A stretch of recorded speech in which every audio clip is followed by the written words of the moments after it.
Hello everyone, welcome to my videos. Myself Ashwin Nayak.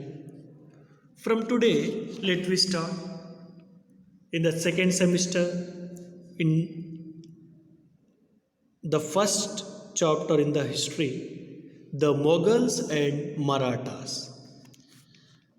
So in this chapter, we have to studying that the main objectives are.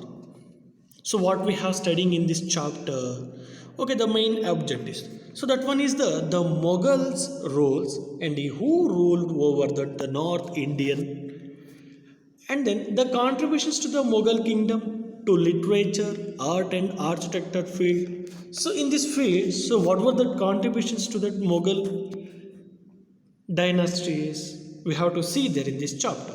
And the next one, the rise of the Marathas kingdom and then Shivaji administration. So these are all what we have to study in this the chapter, the Mughals and then Marathas.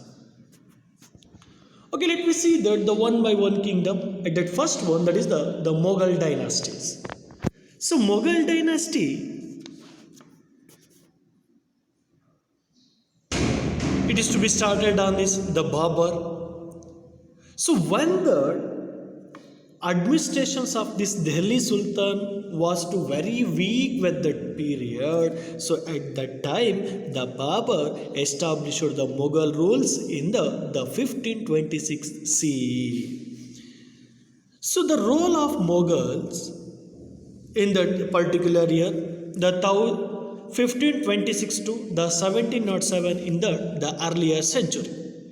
So at the first one we have to see there, to establish the Mughal rules is started by that is the Babur. So Babur, who established the Mughal rules in that India, it is to be originated on the Turkestan. His father was Umar Sheikh and then Mirza was the king of small kingdom called the Farganas at that the Afghanistan. Okay, look at that circle. So this is the Farganas, his father, he has to rule on the small kingdom. So after that, due to his death of this father, the Babur had to ascend at the throne at that very 20 age, at that 11 year. He had to lose this kingship due to the consequence of his relatives to the enemies. And then he had led a life of this nomad. So all this situation, the motivated him invade that India. So Babur invaded India into that 5 times. He defeated the Delhi Sultan. He defeated the Delhi Sultan Ibrahim Lodi in the battle of this Panipat at the year the 1526 CE, and then to establish that Mughal dynasty in India. So that battle is known as to the first battle of this the Panipat. So Delhi was the capital. So over a period is known as Delhi is the capital. Over the period of these 4 years, he defeated to Rana Sangrama Simha of Mewada, the Rajput king Medini Roy of this Chandiri, Ibrahim Lodi's brothers, and then Muhammad Lodi. He has to Babur conquered the war of this Panipat.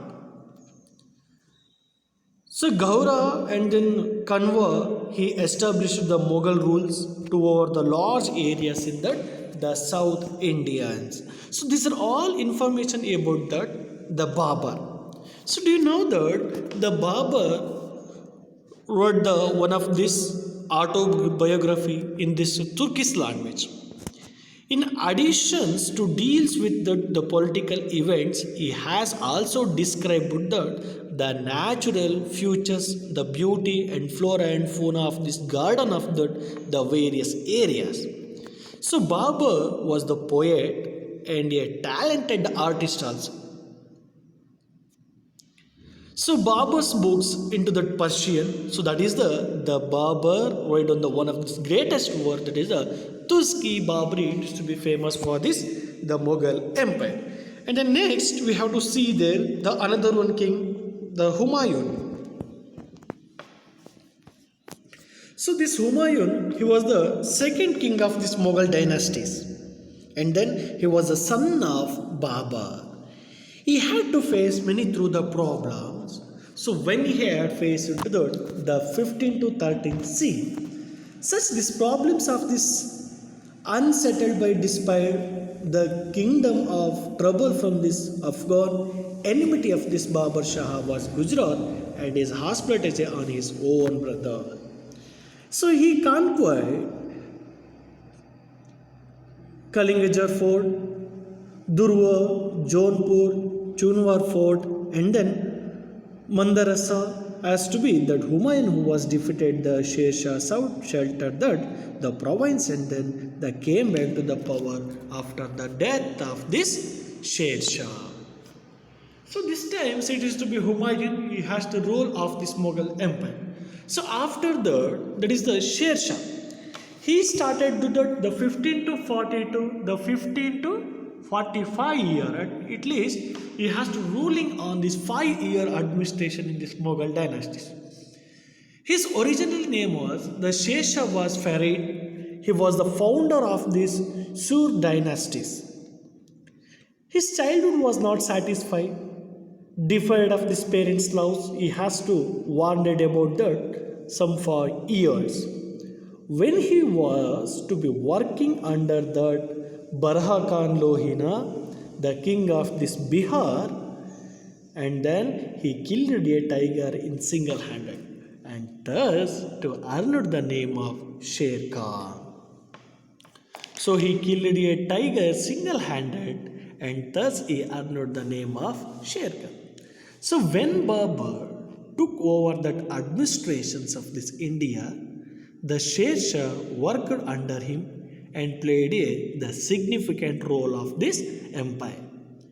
Shesha defeated the Humayun and conquered the Punjab, Sindhu Multan, Gwalior, Malwa and Vaini Sindurga, Marwad and Kalingajar. His empire had extended in this the entire North India to explain Assam, Gujarat and then to the Kashmir. So this is the role of the Shesha. So at the Shesha administrative service, so at that period, so Shesha he has to ruling on this and then he has to adapt it, their administrative system is there. So Shesha he has to give towards to the strengthening administrative structures is there. He was ultimated the head of this administration and then ran administration with the help of the council.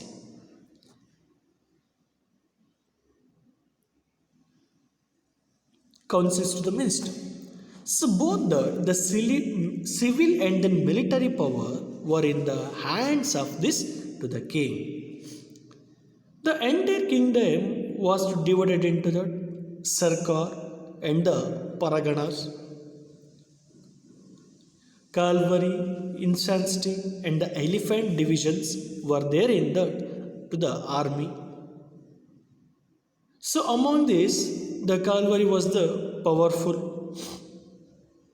In order to bring the discipline among the soldiers, he started and strengthened for the soldier, stamping for the horses.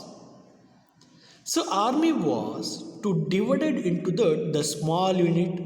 So that is the Fauzu with the head Fauzudar.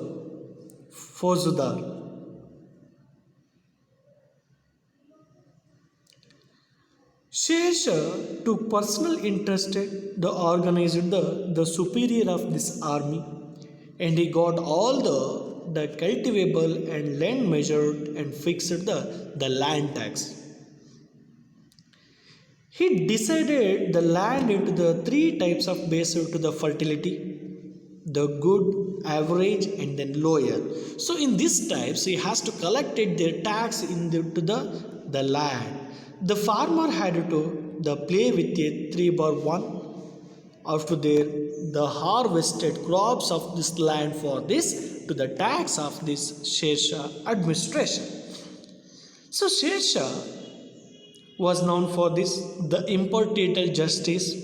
Hence he has to the earn the title of this, that is the Sultan of the fair justice.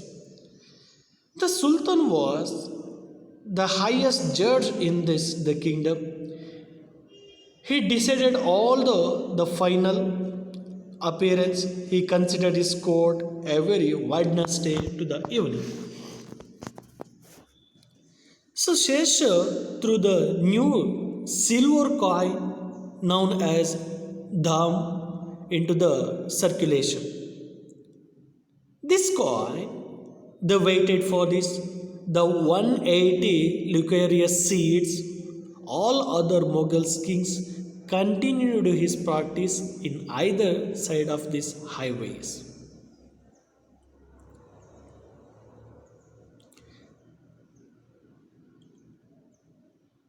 And then the shade gives the trees were planted and this the 1700 saris to shelter for this relaxance of Chancellor to work to the constructed for this the plants of this 1700 sarais.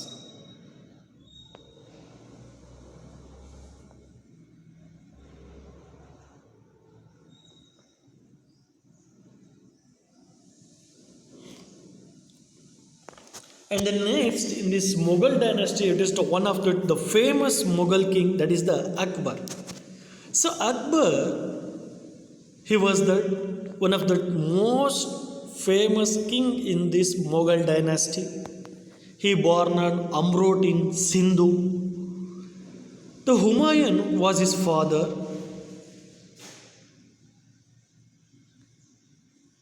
Humayun for his father. So when Akbar assumed power, he was only that is the 14 year.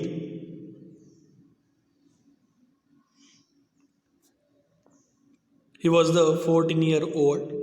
So after the death of Humayun, Hemu, the military general of Bengal, Muhammad Shah Abdali, opposed to the conquered Delhi and then Agra.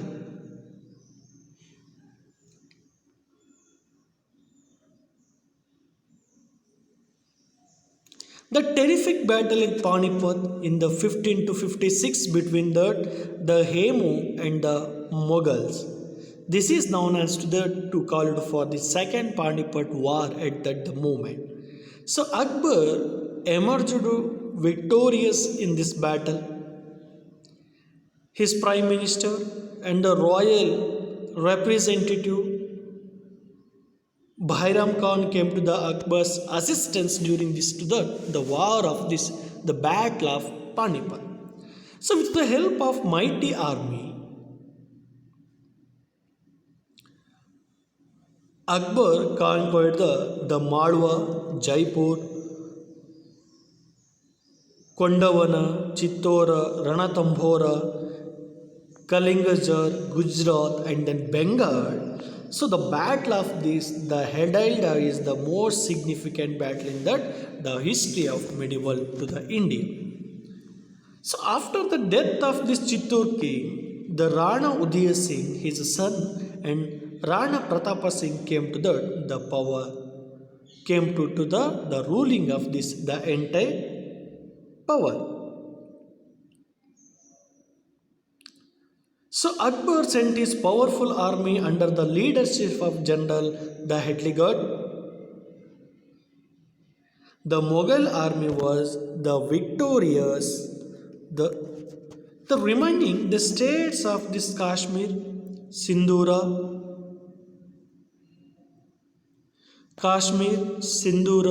Orissa, Balochistan, Khandar, and Ahmednagar come under to the Akbar. Thus he laid the firm foundation for this Mughal to emergence as powerful king of this the medieval India. So in these places, so Mughal army to the victory to the in these places for this the powerful kingdom in the medieval India to the at the period of to the Akbar.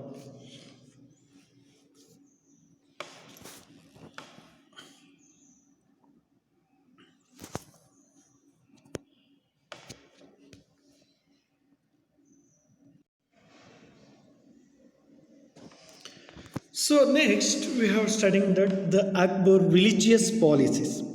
So Akbar could to the breed chain of this orthodox due to his close interactions with his mother, the teacher and Saif dynasties, teacher and Sufi saints, he had allowed his Rajput wives to perform the puja in this to the places.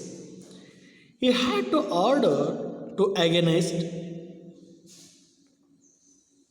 he had to order against the harassing women and the children of this enemy state. He had also ordered and not to the arrest Hindus who had not taken the part in the war and to turn to into them to the slaves, and then